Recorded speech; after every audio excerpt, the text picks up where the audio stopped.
Tokyo Revengers के last episode में हमने देखा किसाकी काकुचो को गोली मार देता है और किसाकी कहता है हर टाइम ये ताकेमिची मेरे हर प्लान को बर्बाद कर देता है। मैं माइकी को इस्तेमाल नहीं कर सकता, मैं बस इजाना को ही यूज कर सकता हूँ, बट ये काकुचो हरामी हमेशा मेरे बीच में आ जाता है।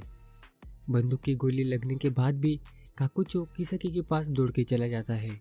किसाकी अपने आप को बचाने के लिए 3 गोली चलाता है, बट इजाना बीच में आ जाता है और तीनों गोली इजाना को लग जाती है। ये सब देखकर सभी लोग शॉक हो जाते हैं। इवन किसाकी भी हैरान हो जाता है बिकॉज ये सब उसके प्लान में नहीं था, क्योंकि उसकी बंदूक से चली गोली उसके हुक्म के इक्के को लग गई थी। किसाकी कहता है इजाना तुमने एक सर्वेंट को क्यों बचाया। इजाना और काकुचो जमीन पर गिर जाते हैं और गिरने के बाद काकुचो इजाना को कहता है आखिर तुमने ऐसा क्यों किया इजाना। इजाना कहता है मेरी बॉडी अपने आप हिलने लगी काकुचो। सभी लोग ये सब देखकर चुप हो जाते हैं, इवन किसाकी डर जाता है ये सब देखकर। इजाना कहता है माइकी मुझे तुमसे कुछ कहना है, तेंजुकु हार चुका है। काकुचो बोलता है इजाना तुम्हें कुछ बोलने की जरूरत नहीं है, ये तो मैं भी बोल सकता हूँ।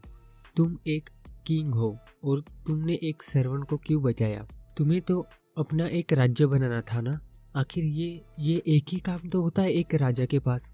इजाना कहता है ये हमारा ही राज्य है और मुझे माफ कर देना काकुचो, तुम्हारे अलावा मेरा कोई नहीं है। ये बात सुनकर काकुचो रोने लगता है। इन दोनों की हालत काफी खराब थी। इजाना कहता है माइकी तुम मुझे बचाना चाहते थे ना। माइकी बोलता है हाँ तुम मेरे भाई हो, मैं तुम्हें जरूर बचाऊंगा। इसके बाद इजाना माइकी को पास्ट की बात बताता है। एक बार इजाना को उसकी मॉम दिखती है, वो उनके पीछे जाता है और उसकी मॉम एक क्लब में जाती है जहाँ पर जुआ खेला जाता है। इजाना उनसे क्वेश्चन करता है मॉम आपने मुझे आखिर क्यों छोड़ा। इजाना की मॉम कहती है तुम मेरे बच्चे नहीं हो, तुम मेरे हस्बैंड एंड उसके आशिक के बेटे हो और वो एक बेकार आदमी था और उसे कुछ लोगों ने मार भी दिया।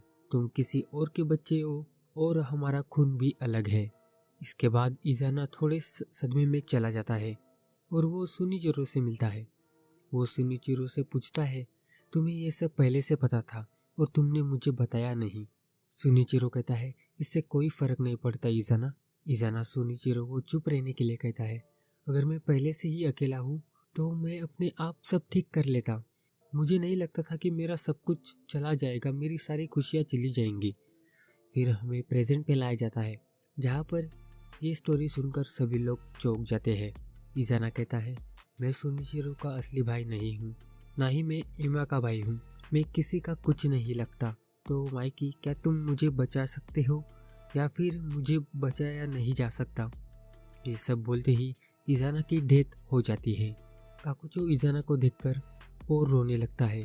तुम कुछ बोल क्यों नहीं रहे हो, मेरे सवाल का जवाब दो इजाना। काकुचो इजाना का हाथ पकड़ लेता है और कहता है इजाना मैं तुम्हें अकेला नहीं छोड़ूंगा, मैं तुम्हारे पास आ रहा हूँ और तुम्हें अकेला महसूस नहीं होगा। ऐसा लग रहा है हम दोनों के लिए यहाँ जीने का कोई मतलब नहीं है। यह सब सीन देखकर ताकेमिची रोने लगता है और उस टाइम स्नो भी गिरने लगती है। स्नो को देखकर काकुचो को इजाना के साथ बिताए हुए पल की याद आती है। बचपन में दोनों बर्फ से खेल रहे थे और उन्होंने एक बर्फ से एक महल बनाया था और उन्होंने एक प्लान भी बनाया था कि जिसमें इजाना होगा किंग और काकुचो होगा सर्वेंट। उन्होंने ये भी सोचा था कि वो एक गैंग बनाएंगे। तब इजाना कहता है जिनके पास घर नहीं है, कोई परिवार नहीं है, हम उन्हें रहने के लिए जगह देंगे जिससे वो अपना घर बुला सके। और इजाना ने उसके राज्य का भी नाम भी रखा था तेंजुकु और ऐसे तेंजुकु गैंग का नामकरण हुआ था। इसके बाद हमें प्रेजेंट में लाया जाता है जहाँ पर इजाना तो मर चुका था और काकुचो भी बेहोश हो चुका था। इसके बाद माइकी कहता है तोमार एंड तेंजुकु फाइट अब खत्म हो चुकी है, एम्बुलेंस और पुलिस यहाँ पर जल्दी आ जाएंगी, तो तुम यहाँ से चले जाओ, मैं यहाँ रुक कर सब कुछ संभाल लूंगा। माइकी की यह बात सुनकर सभी मेंबर्स शॉक हो जाते हैं। तभी तेंजुकु के बिग 4 मेंबर्स सामने आते हैं और कहते हैं नहीं माइकी ये काम हमारा है, हम यहाँ रुकेंगे, तुम यहाँ से चले जाओ। उसके बाद रेन काकुचो और इजाना के पास जाता है। पता नहीं बट मैं इन्हें अब एडमायर करने लगा हूँ। कैप्टन और काकुचो तुम दोनों की आत्मा को शांति मिले। रेन उन दोनों की आंखों को बंद कर देता है। इसके बाद माइकी गुस्से से किसाकी की तरफ देखता है, कहता है, किसाकी, मैं तुम्हें कभी माफ नहीं करूँगा। किसाकी अभी भी थोड़ा डरा हुआ था। तभी वहाँ पर हनुमा आता है और बाइक से किसाकी को पकड़कर भागने लगता है। ताकेमिची सोचने लगता है, अगर किसाकी यहाँ से बच निकल गया तो फिर से यही सब होगा। तभी ड्रैकेन बाइक निकालता है और ताकेमिची को अपने बाइक पर बैठने के लिए कहता है, लेकिन ताकेमिची हिना अकेली होने के कारण उसकी चिंता करने लगता है। माइकी उससे कहता है, तुम हिना की चिंता ना करो, मैं हूँ यहाँ संभालने के लिए, तुम जाओ और तुम्हें जो करना है वो करो ताकेमिची। ड्रैकेन और ताकेमिची किसाकी का पीछा करते हैं। ताकेमिची पीछा करते टाइम पास्ट में जो भी हुआ वो सब याद करने लगता है। हिना का मरना, ड्रैकेन का मरना, शिफू का मरना, बाजी की डेथ और सभी की डेथ के पीछे बस एक ही आदमी था और वो था किसाकी। ताकेमिची और ड्रैकेन को पास आते देख किसाकी हनुमा से कहता है, और तेज चलाओ हनुमा। तभी हनुमा और किसाकी बाइक लेकर नीचे गिर जाते हैं। ताकेमिची किसाकी के बिल्कुल सामने खड़ा होता है। ताकेमिची को नाओतो से किया गया वादा याद आता है, उसके सिस्टर यानी हिना को बचाएंगे। ताकेमिची मन में कहता है, नाओतो, हम लगभग अपने लक्ष्य पर पहुंच चुके हैं। ताकेमिची कहता है, किसाकी, आखिर मैंने तुम्हें पकड़ ही लिया। तभी किसाकी खड़ा होता है और भागने लगता है। ताकेमिची भी उसका पीछे भागने की कोशिश करता है, बट उसके पैर में गोली लगने की वजह से वो नीचे गिर जाता है।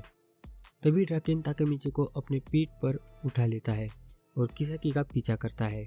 ड्रैकेन बोलता है, ताकेमिची, जब मुझे चाकू लगा था तब तुमने ही मुझे पीठ पर बैठाकर हॉस्पिटल ले गए थे।